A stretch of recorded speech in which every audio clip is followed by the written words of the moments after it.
Ce lundi 16 janvier 2023, Raphaël Laroche était convié sur le plateau de C'est à vous. L'occasion pour le chanteur de présenter son premier roman, Avalanche, mais aussi d'évoquer son adolescence. Exit le chanteur, place à l'écrivain. Le succès est arrivé lentement pour Raphaël Laroche. À 24 ans, le jeune homme dévoile son premier album, Hôtel de l'Univers. Un opus à la tonalité rock qui va lui permettre de se faire remarquer par l'industrie musicale. C'est ainsi qu'il sera en charge de la première partie de Vanessa Paradis ou encore David Bowie. En 2003, il signe son deuxième album, La Réalité. Cette fois-ci, le succès est optimal auprès du public. Cet opus est marqué par un duo avec Jean-Louis Aubert, Sur la route. Après l'émergence, la consécration. Le troisième album de Raphaël Laroche, Caravane, signe un véritable carton en devenant disque de diamant. Ce troisième opus est même désigné meilleure vente de 2005. Depuis, les chansons de l'artiste de 47 ans passent plus ou moins inaperçues.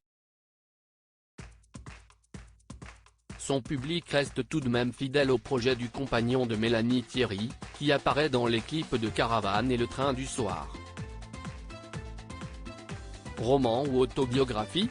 Ce lundi 16 janvier 2023, Raphaël Laroche était convié sur le plateau de C'est à vous. Pas d'album à promouvoir, mais un roman, son premier, Avalanche. J'ai mis à la poubelle plusieurs idées de romans, témoigne alors le chanteur qui avoue avoir du mal à rester humble.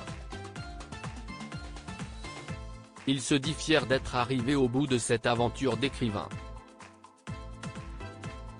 De son côté, Patrick Cohen a souhaité faire réagir Raphaël Laroche concernant son enfance et son adolescence. Sur ce sujet, pas de tabou pour Raphaël. J'ai eu des parents de rêve, mais pas une adolescence heureuse, confie alors l'interprète de Et dans 150 ans. Faisant référence ensuite à son roman, le chanteur de 47 ans évoque avoir été heureux une fois adulte, en raison des libertés possibles à cet âge. L'adolescence est un âge difficile.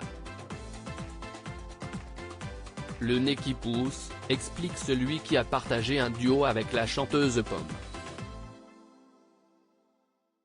Le chanteur peut être fier. Sur Instagram, Mélanie Thierry a félicité son compagnon.